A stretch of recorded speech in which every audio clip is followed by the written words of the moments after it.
That song is Brother, Can You Spare a Dime? It was the anthem of the Depression, and a dime was a lot of money back then. In fact, for me, a penny was a lot of money back then. If I wanted a penny, I would call up, "Ma, can you throw me down a penny?"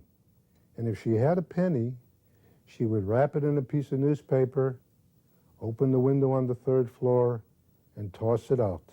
I'm an only child, and I'm an only child because we couldn't afford, my parents couldn't afford any more children.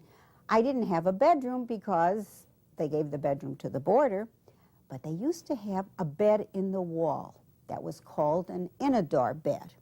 And it was in the living room, and you take it and you pull the handle and the bed would come down from the wall, and that's where I slept. And in the morning, you'd pull the handle and the bed would go back into the wall, and we'd hide it behind a couch or something. And that was where I was sleeping. The markets crashed in '29.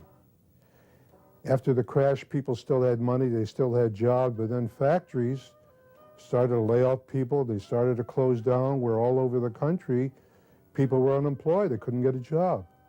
And that brought on the Depression in the early 30s. Banks closed, people lost their money. Some people were reported to have jumped out windows because they lost their fortunes, so they committed suicide. People felt helpless. People didn't know what to do.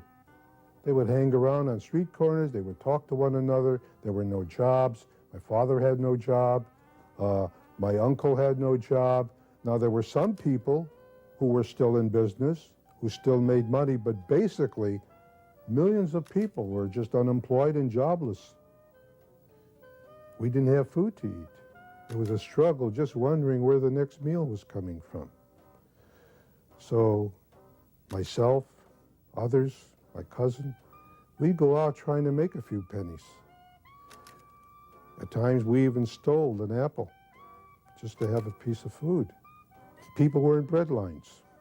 I remember when they were distributing flour, sugar, basic essentials in a store on Kedzie Avenue, and people would go there and stand in line just to receive some food.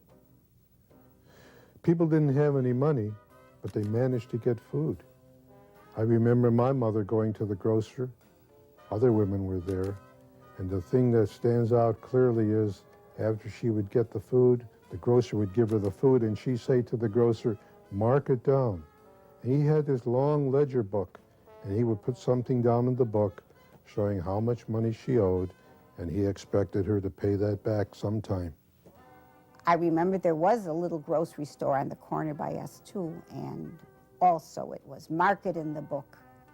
Even though you lived in a big apartment building, the people had lots of trouble paying the rent. I went to school at Shepherd School, 2 blocks from where we lived, and I think we were getting a good education. It was a public school. We had no problem with the school. It only went up to the 7th grade, but then we went to a high school where we finished elementary school. That was Manly Elementary School. The movie theaters were about 2 blocks or 3 blocks away, and we would go to the movie theaters and for a nickel, get a candy bar and pay the 10 cents or so for the theater. So my mother would give me 10 and 5 for the candy bar. I'd have about 15 cents, maybe a penny or 2 more. And for that, we saw 2 movies, double features, and cartoons. And in those days, the movie theaters, you came at any time. I suppose people had hopes and dreams. I would hope they did. I can't remember. I suppose they look forward to better times.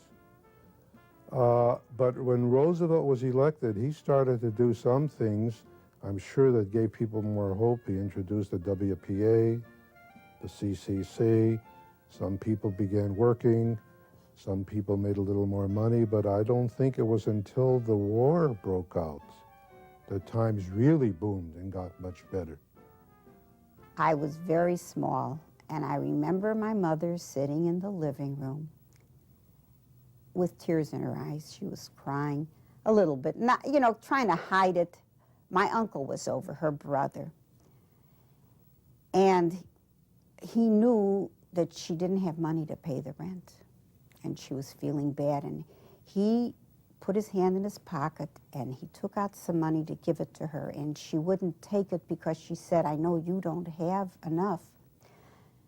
So he said, okay, bye, and he walked to the, like he was going out the door, he walked into the hall, and he motioned to me to come. I was watching this. He motioned to me to come near him, and I came into the hall, and he said, look, I'm going into the bedroom. And he took the money and he put it under the pillow. And he said, when I leave, you tell your mother where the money is. So he went out the door, and I went into the living room where my mother was sitting, and I said, Ma, I got something to tell you. Follow me, quick. And I tried to pull her up from the chair. She didn't know what was happening. I said, come on in the bedroom. And we went in the bedroom, and I picked up the cushion. I showed her the money where it was laying, and she burst out into tears again.